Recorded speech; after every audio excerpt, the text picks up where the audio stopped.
Hey, ¿qué tal amigos? Muy buen día, muy buenas tardes. Espero que estén muy bien y les doy la bienvenida a otro video más de Reflexiones Modernas. Hace unos días hice un video reacción hacia un sacerdote haciendo algunas afirmaciones acerca del protestantismo. Fue algo muy rápido, de hecho ese día no tuve mucha oportunidad de hacer algunos videos que tengo planeado, entonces para poder subir algo aunque sea, hice la reacción muy rápidamente. Y la verdad no me esperaba que les fuera a picar la cresta tanto a los católicos, ¿no? O sea, que los católicos se fueran como decimos por acá, que se fueran a enchilar tanto por mi...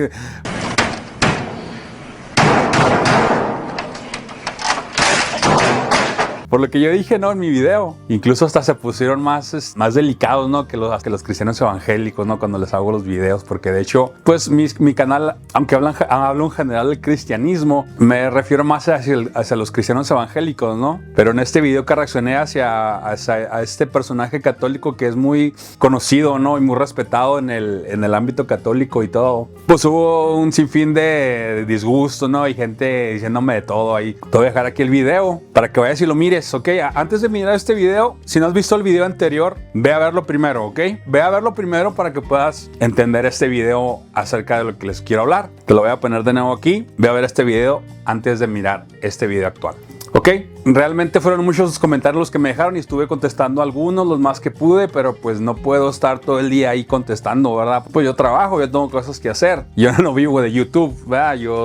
Ni me considero un youtuber, ¿no? Porque la verdad es que YouTube no me da ninguna ganancia. Entonces yo tengo mi trabajo, ¿no? ¿Qué hago? Yo hago esto como por amor al arte, como dicen. Entonces no puedo estar contestando todos los mensajes. Entonces este video es para contestar primordialmente todos los mensajes que me dejaron, que prácticamente se englobaba en una misma frase, en un mismo mensaje, ¿no? Que es básicamente que yo no conozco para nada el catolicismo, que yo no tengo la menor idea del catolicismo, que yo desconozco que los católicos no solamente se rigen por la palabra de Dios o por la Biblia, sino que también tienen el magisterio, ¿no? Y la tradición apostólica, y que pues yo no tengo ni la menor idea, ¿no? Y ahí algunos me quisieron educar, ¿no? Y pues ahí se pusieron muy estaban bien ofendidos, ¿no? Estaban bien enchilados, o sea, la verdad me sorprendió, se me hizo que estaban incluso más enchilados que cuando se ponen calientes los cristianos o los evangélicos. Pero ok, vamos a contestar a la mayoría de los comentarios que me dejaron a través de este video, ok. Entonces te invito a que te quedes.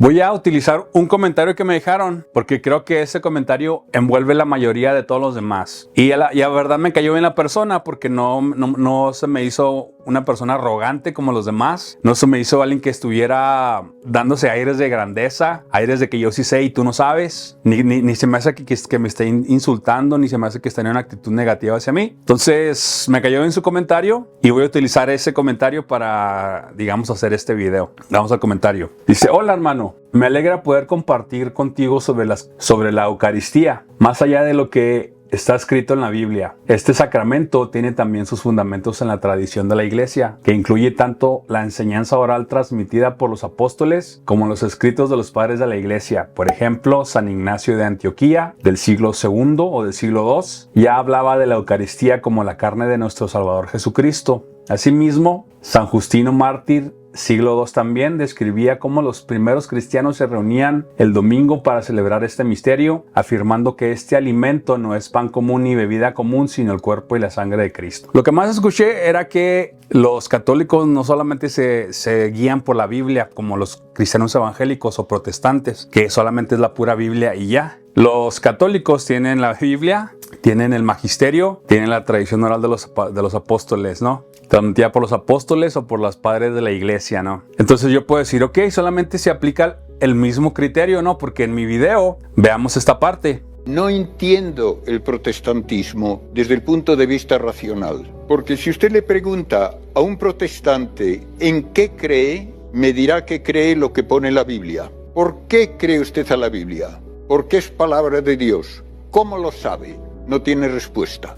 Entonces en mi video yo digo, pues el católico es igual, ¿no? Y luego ellos dicen, no, es que tú no sabes nada de catolicismo porque no nada más es la Biblia, también es el magisterio y también es la tradición de los apóstoles y los escritos de los padres de la Iglesia, ¿no? Entonces se aplica la misma pregunta. ¿Y por qué crees en eso? ¿Por qué crees en el magisterio? ¿Cómo puedes comprobar que eso es de Dios o es palabra de Dios? o que lo que sea que llega al Papa es palabra de Dios? ¿Cómo puedes comprobar que los escritos de los padres de la iglesia o la tradición oral, imagínate, tradición oral por 300 años, ¿no? O por quién sabe cuántos siglos de tradición oral, y todo se pasó exactito, si no se perdió nada, toda esa tradición oral perfecta tal como tal, hasta que llegara a ser parte de la Biblia, ¿no? ¿Cómo sabes? La misma pregunta que el sacerdote hace a los protestantes de, ¿cómo sabes? Porque es palabra de Dios. ¿Y tú cómo sabes eso? Es lo mismo, solamente se aplica al magisterio y a la tradición y a los escritos de los padres de la iglesia. ¿Cómo sabes? Ahora, nos ponemos a examinar los padres de la iglesia y nos damos cuenta que no hay evidencia histórica de su existencia. Y vas a decir, no, ¿cómo no? Sus escritos, las cartas de San Ignacio, las cartas de Justino el Mártir. Ok, antes de empezar con lo que sigue, vamos a ver las características que tiene que cumplir un escrito para ser considerado histórico, ¿ok? Que ya lo puse muy rápidamente en mi primer video, lo puse así muy así, Yo estoy seguro que nadie lo puso atención, pero lo vamos a poner, ¿ok?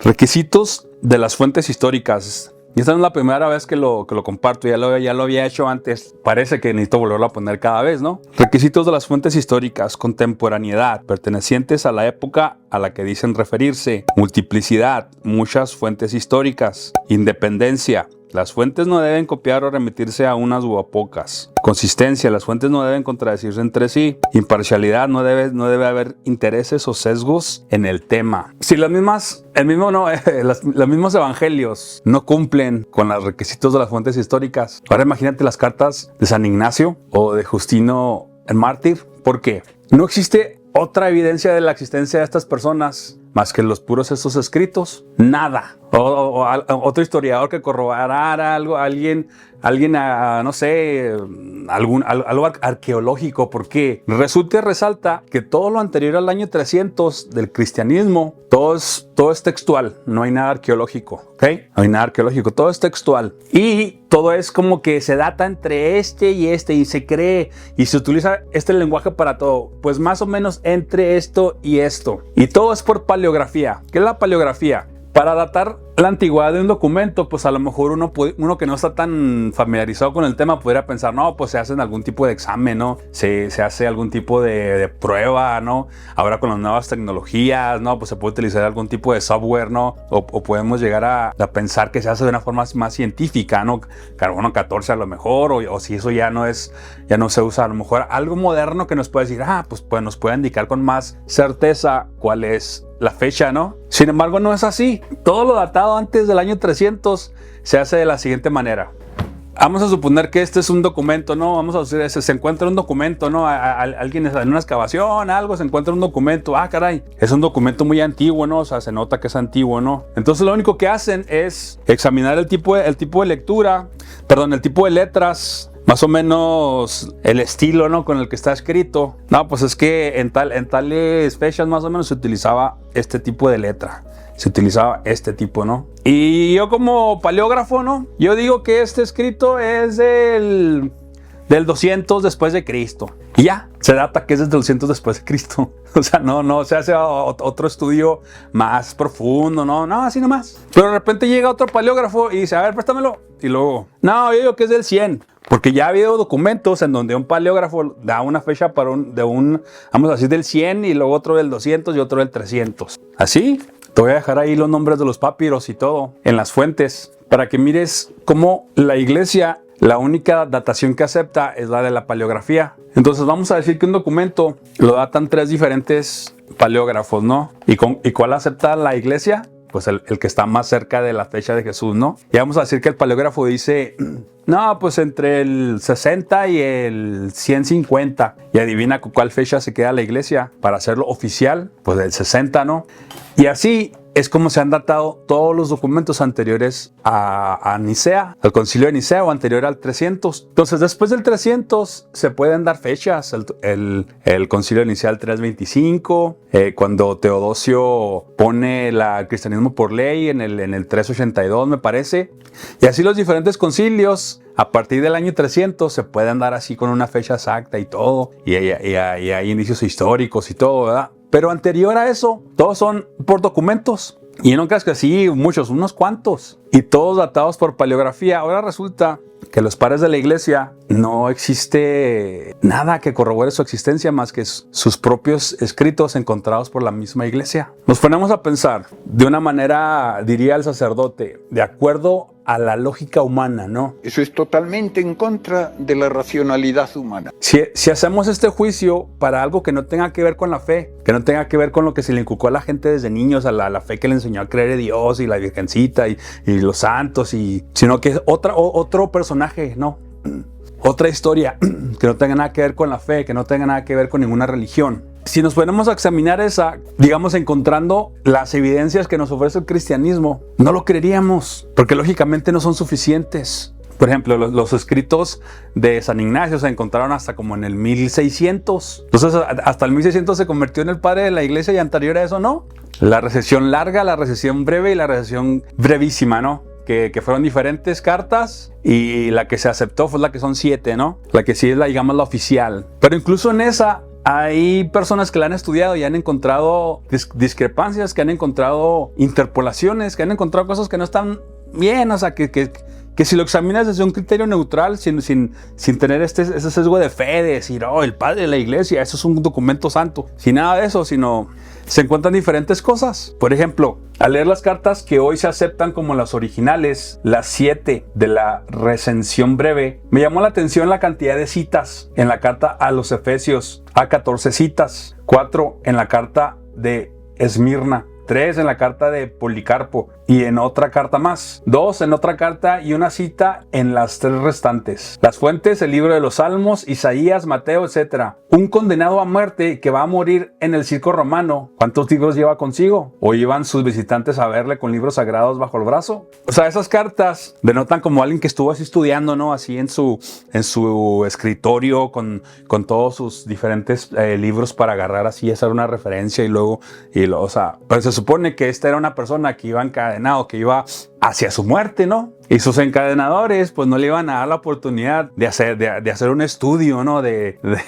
Digamos, tener todas las comodidades para poder hacer sus cartas de la forma más profesional y con el mejor ambiente posible. No, se supone que iba a una persona condenada a muerte. O sea, no tiene lógica. Y aparte se encuentran, además de la cantidad de citas, había otro detalle sorprendente, las símiles musicales. Solo en la carta a los Efesios, Ignacio usaba estas expresiones: armoniosamente concertado, como a las cuerdas con la lira, formar un coro, unísonos por vuestra concordia, la nota, etcétera, etcétera. Eran demasiadas imágenes musicales. El texto parecía más bien escrito por alguien que deseaba lucir sus conocimientos de música. Era impensable este texto de un hombre que camina hacia la muerte. Te voy a dejar ese documento, este link ahí en la descripción para que lo examines. Apenas vamos en la carta de San Ignacio y ya hay muchos peros. Primero que nada, no hay documentos de su existencia para nada más que esas cartas. Y casualmente se refieren exactamente a lo que la iglesia necesitaba para que la gente siguiera, digamos, para establecer unas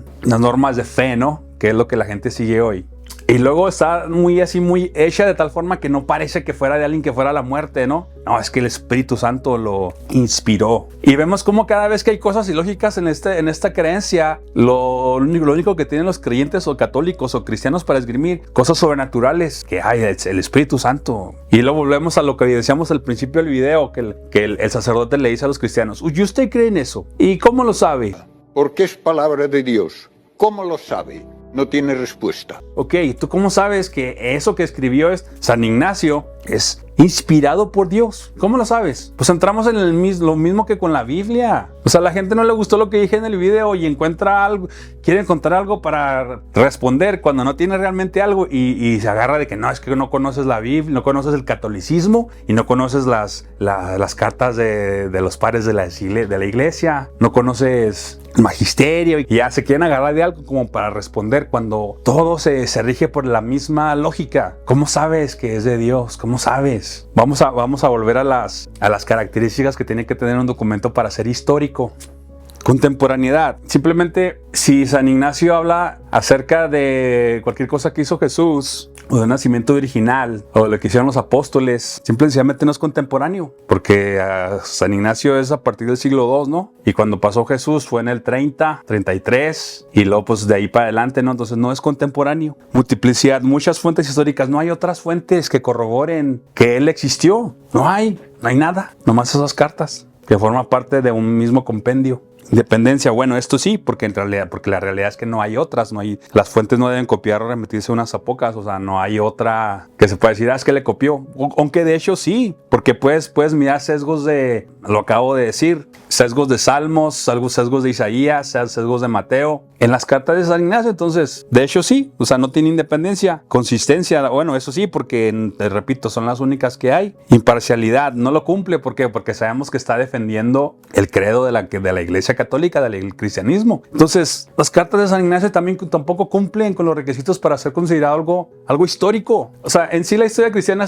es muy ilógica. Un ser todopoderoso que se sacrifica a sí mismo para salvarnos, pues si es todopoderoso no tiene que sacrificarse. No, ¿por qué se tiene que sacrificar a un ser todopoderoso? Y si es omnisciente y sabía todo lo que iba a pasar, pues ¿por qué no hizo las cosas de tal forma que gente no se fuera al infierno? Que no se perdiera, que no estuviera yo aquí sin creer esto, encontrándole todo lo ilógico a esta historia. Entonces, ¿cómo un ser tan poderoso, tan perfecto, tan como nos lo describen que es el Dios cristiano, iba a hacer las cosas de tal forma que todo descansara sobre unos documentos, un par de documentos que no tienen validez histórica de acuerdo a las leyes académicas? Que obviamente hay muchos historiadores que son creyentes, ¿no? Y ellos van a decir, no, sí son históricas, pero ¿por qué? Porque interviene la fe. Pero si alguien que no tiene fe examina todas estas, digamos, todos los documentos que hay y todo lo que existe para respaldar o para sostener el cristianismo, siendo honesto, teniendo una honestidad intelectual, dirás que no es suficiente para decir que es la verdad absoluta, para decir que tiene el respaldo más sólido histórico, para decir que no hay cabida para la duda. No es verdad. Vamos con el siguiente, con San Justino Mártir. La misma historia, lo único que existe de él son sus escritos. No hay otra evidencia alguna de que esta persona haya existido. También se encuentran sus documentos hasta como en el 1200, 1300. Y digamos, en todos estos siglos él no formaba parte del catolicismo, él no era el padre de la iglesia. Entonces, si el Señor definió las bases de la iglesia, ¿no? ¿Cómo es que hubo tantos siglos sin existir estas bases? O sea, nos damos cuenta que el catolicismo se fue construyendo con el tiempo hasta llegar a lo que es hoy. No fue algo sólido, bien hecho, establecido desde el principio. Por ejemplo, si Jesús pues murió en el 33, ¿no? A sus 33 años. Y luego de ahí empezaron los apóstoles, etc. ¿Cómo es que hasta el 325 se establece que Él es Dios? O sea, estamos hablando de 300 años. ¿Sabes lo que son 300 años? Además de que ni siquiera Estados Unidos tiene 300 años de existir. Entonces, el gran país de Estados Unidos, la potencia mundial, etc. ¿Cómo es que hubo cristianismo sin tener establecido ningún padre de la iglesia? Sin tener claro si Jesús era Dios o no. O sea, digamos que el catolicismo como es, llegó a ser después de siglos. Pero en aquellos en el inicio, ni siquiera con Constantino, tenían claro todo esto. Resulta y resalta que la gran mayoría de los personajes que forman la base de la iglesia antes del 300, la mayoría lo encontró Eusebio. Existe un libro llamado El año 303 que dice que todo se inventó en el año 303 y que anterior a eso todos esos documentos fueron falsificados. Y luego miramos que la iglesia no quiere que se hagan exámenes más científicos de los documentos de la iglesia, no lo permite. Paleografía y casi como está, no me le muevan. Se hizo un carbono 14 en uno de los documentos y salió después del año 300 cuando por paleografía estaba datado en el año 100 por ahí. Entonces a partir de ahí la iglesia ya no permitió que se examinaran sus documentos sagrados. ¿Por qué? O sea, nos damos cuenta cómo todo lo de la iglesia descansa en esto que no está claro, en unos cuantos documentos que no tienen validez histórica de acuerdo a las verdaderas reglas académicas. ¿Cómo es posible que el gran plan del ser todopoderoso esté vamos a decir que sus cimientos y todo esté basado en esto tan débil, que muy fácilmente se puede dudar de eso, que muy fácilmente se puede decir, pues es que eso no es suficiente para las grandes afirmaciones que hacen la Santísima Iglesia Católica, el cristianismo, el gran plan perfecto de Dios y los mismos cristianos católicos, no toques su fe, no hables de lo que ellos creen, pero son bien mentirosos, son bien borrachos, son bien tranzas, unos más que otros obviamente, pero no viven realmente así digamos el estilo de vida moral que Jesús dictó o que la Biblia y todos los demás componentes de la Iglesia Católica, el magisterio, las cartas de los padres de la Iglesia y todo eso. Simplemente México es un país primordialmente católico, es donde más violencia hay tranzas por todos lados, no puedes dejar tu carro abierto porque si no llegas y ya no lo encuentras. Tienes que ir a una tienda cuidándote que no te vayan a asaltar o que no te vayan a robar o que no te vayan a dar mal el cambio. O sea, México es un país donde la Virgencita es la madre del país, ¿no? Sin embargo, entonces, ¿por qué es uno de los países más jodidos del mundo, no? Porque es un país tercermundista, porque esta deidad no aliviana la cosa y porque la gente vive un estilo de vida tan poco ético. Son tantas cosas que me hacen pensar, pues es que esta fe no es real. Tú mismo cuando estás viendo este video estás enchilado, tienes ganas de golpearme, tienes ganas de darme un trompo en la cara en lugar de amarme, en lugar de tener compasión hacia mí, en lugar de darme el amor de Jesús, tienes ganas de hacerme el mal. Y eso me dice que lo que sea que esta creencia es, pues no es cierto, porque al final de cuentas, en donde se mira lo legítimo de algo es en los resultados, ¿no? Una dieta, los buenos resultados, pues es que la persona baje, ¿no? Se dice que la Biblia es perfecta, sin embargo no produce resultados perfectos. Regresando al comentario original, esto muestra que desde los primeros siglos los cristianos entendieron que la Eucaristía no era solo un símbolo, sino una realidad profunda. La presencia real de Cristo, como lo enseñó el mismo Jesús en Juan. Volvemos a lo mismo, me da una cita bíblica. ¿Y cómo sabes que realmente Juan dijo eso? Me dirá que cree lo que pone la Biblia. ¿Por qué cree usted a la Biblia? Porque es palabra de Dios. ¿Cómo lo sabe? No tiene respuesta. ¿O cómo sabes que Juan escribió Juan? ¿O que Mateo escribió Mateo? ¿O que Marcos escribió Marcos? ¿Cómo lo sabes? ¿Cómo sabes que realmente Jesús dijo eso? Volvemos a lo mismo del video, que se enojaron que porque yo decía que el sacerdote caía en lo mismo que los creyentes, que los evangélicos. No, estás equivocado, el sacerdote no ni lo conoces y es un astrofísico y es un filósofo y casi están diciendo casi es como Jesús, ¿no? Se enojan, entonces, pero caen en lo mismo. ¿Cómo sabes? ¿Cuál es tu respuesta? No tienes una respuesta, simplemente te enseñaron a creerlo así y ya, esa es la realidad. Dice, además ten presente que el sacerdote al consagrar el pan y el vino no actúa solo con base a la interpretación personal, sino como representante de toda la iglesia en obediencia al mandato de Cristo. Volvemos a lo mismo. Dicen que no, que la iglesia católica no solamente se rige por la Biblia, pero sin embargo me está dando versículos de la Biblia. ¿Y cómo sabes que esos versículos en realidad sucedieron? ¿Cómo sabes? ¿Qué otra fuente histórica me dice que eso sucedió? También me mencionan muchos esto en el video y siempre, en general, siempre. Ya estoy harto de que siempre se hablan con lo mismo. Tácito, Flavio Josefo, Plinio Joven, Plinio Viejo, Suetonio. Y piensan que porque estos historiadores aparentemente mencionan a Jesús, ya todo lo que dice la Biblia es cierto, sucedió. Porque un personaje es histórico, ya hizo todo lo que dice la Biblia que hizo. Te voy a dar un ejemplo muy sencillo para explicarte lo que te estoy intentando decir. En un juicio se va a determinar si una persona hizo algo que unos dicen que hizo y que otros dicen que no hizo, ¿verdad? Entonces, una cosa es que la persona exista. La persona existe, está ahí en la corte, ¿verdad? Está parada ahí y tiene su abogado, ok, existe. No es la imaginación de nadie, existe, ahí está, ¿verdad? Ok, eso es una. Pero el hecho de existir no certifica que ella hizo, o esa persona, o él, o ella, haya hecho lo que unos dicen que hizo y lo que otros dicen que no hizo, ¿verdad? Tiene que haber pruebas, tiene que haber evidencia que demuestren ya sea que lo hizo o que no lo hizo, ¿verdad? Ok, entonces, el testimonio flaviano, Tácito, que de hecho él nunca menciona a Jesús, simplemente dice Christus, y ni siquiera es contemporáneo, entonces no puede ser tomado como algo histórico, no puede ser tomado como evidencia de Jesús, porque no es contemporáneo, ya nomás con eso ya. Pero ya la próxima semana voy a terminar el video de Tácito para explicarte todo al respecto de eso, para que sepas que no es una gran evidencia que Jesús haya existido Tácito, y luego las demás, etcétera. Entonces, Estas supuestas evidencias no demuestran que Jesús caminó sobre el agua, que Jesús le devolvió la vista a los ciegos, que Jesús escupió sobre tierra, hizo lodo y luego le puso en los ojos y luego volvió a ver. Que eso no demuestra que Jesús haya resucitado muertos. Yo digo, sí existió un hombre llamado Jesús, que movió multitudes, que era un maestro, que gente lo consideraba el Cristo. Así como hubo otros personajes más que también movieron multitudes, que fueron maestros y que personas lo consideraban Cristo. Él no fue el único, hubo varios y tú lo puedes corroborar. Entonces yo sí creo que Jesús existió. Jesús existió. Tú y yo estamos en lo mismo. En lo que discrepamos es que yo no creo que Jesús haya hecho lo que la Biblia dice que él hizo. Tú sí lo crees. ¿Qué otras evidencias históricas hay para demostrar que él hizo lo que la Biblia dice que hizo? No hay.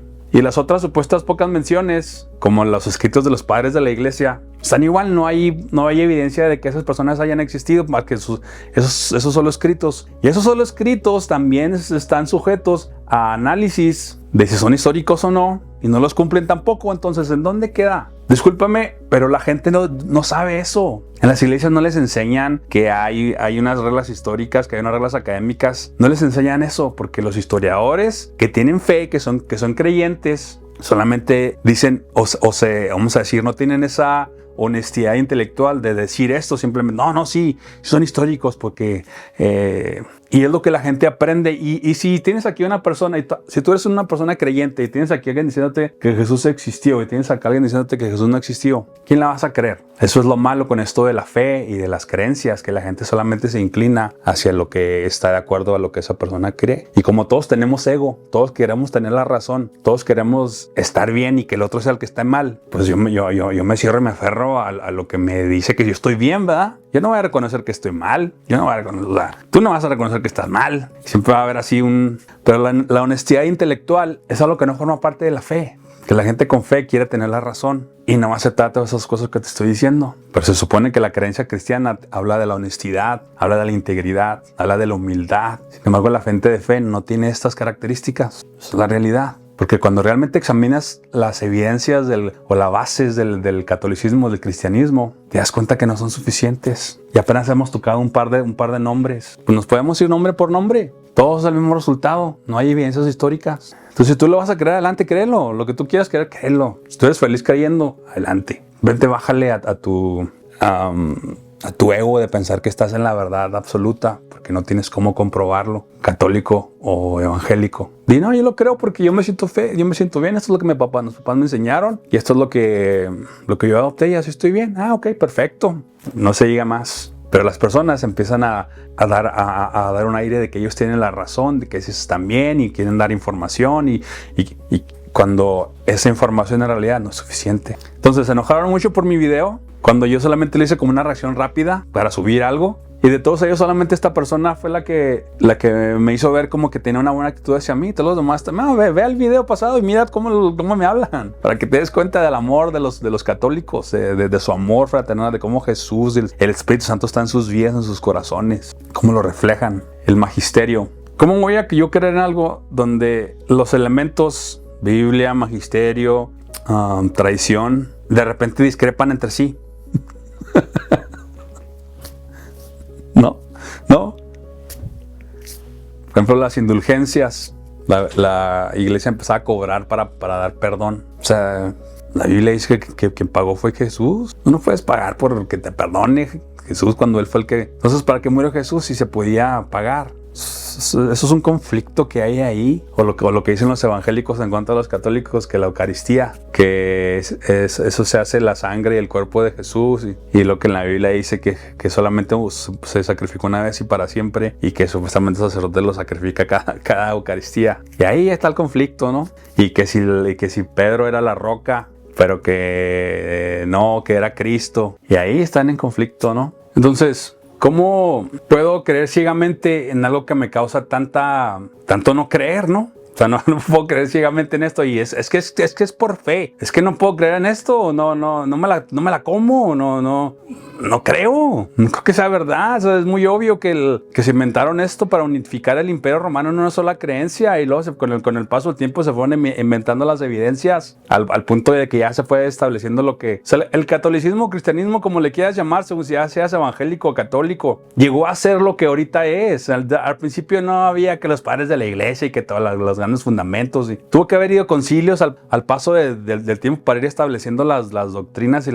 todo lo que ahorita ya está establecido. ¿Cómo fue posible que tardaran 300 años para definir que Jesús era Dios o no? Y luego después otro, o sí, que si el Espíritu Santo era Dios o no. Yo luego, ¿cómo voy a creer cosas fantasiosas como nacimientos virginales, como que se aparecen ángeles, caminar sobre el agua y puras cosas que ya no pasan? O sea, ¿cómo puedo creer en un ser que sus características son contradictorias? Si es todopoderoso, no puede ser solo bueno, también tiene que ser malo, si no, no es todopoderoso. También tiene que habitar en la maldad, si no, no es omnipresente. No veo la realidad ya tanto de la iglesia católica como de los protestantes. Los pastores rateros que despelucan a las ovejas, o tanto sacerdote violino, como le dicen, y cómo la misma iglesia los protege. ¿Cómo voy a creer en eso? ¿Cómo me voy a involucrar en eso? Y lo dicen que tiene un gran sustento histórico. No lo tiene. Cuando realmente con un criterio amplio, sin ser ateo ni creyente, analizas las evidencias históricas, te das cuenta que no tienen peso. Entonces, pues ¿cómo?